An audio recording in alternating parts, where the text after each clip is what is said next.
You set a goal. Maybe it's to finally write that report, to start exercising, or to stop procrastinating on a big project. You feel a surge of determination. You tell yourself, this time, I'll just power through. You rely on sheer willpower. And for a day, maybe two, it works. You push through the resistance. But then, inevitably, a stressful day hits, or you're tired, or the task feels overwhelming again, and the willpower runs out. You slip back into old patterns. The goal feels farther away than ever. This cycle isn't a personal failing. It's not a character flaw. It's a design flaw in the system you're using. Willpower is a finite resource, like a muscle that fatigues. Relying on it for permanent change is like trying to hold a heavy weight forever. Eventually, you'll drop it. The promise of this video is that there is a way to bypass this entire trap.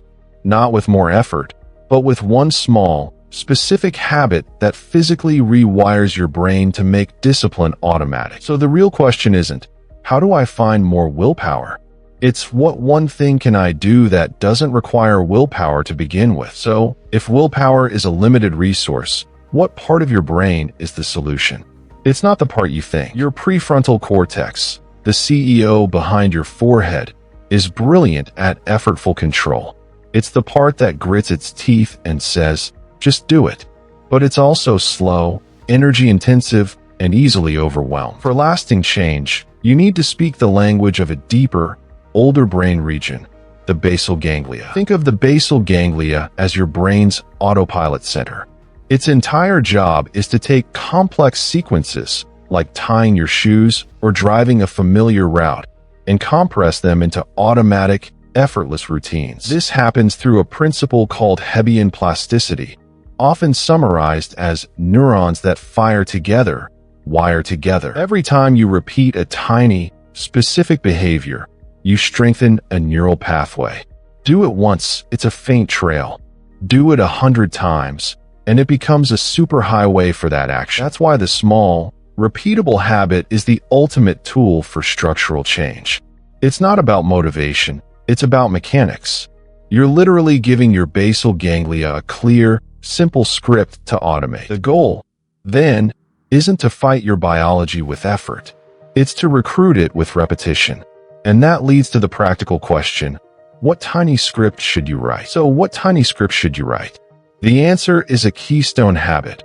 One small, repeatable action that, through its cue and reward, begins to rebuild your brain's circuitry for focus. Start by choosing something so simple it feels almost trivial. It's not about the outcome, like writing a chapter. It's the consistent execution, opening the document and writing one sentence. Every single day, the cue must be unmissable. It could be your first sip of coffee or placing your phone face down on your desk. This isn't a reminder. It's a trigger that launches the routine before your prefrontal cortex can debate it. Then, the reward. This is critical. The reward isn't the finished task days from now. It's the immediate, intrinsic feeling of the action itself. The click of the keyboard, the clean line in your notebook. You're teaching your basal ganglia that this loop is worth repeating. Your goal shifts. Success is no longer the report, the fitness, or the clean inbox. Success is the 100th time you perform the ritual.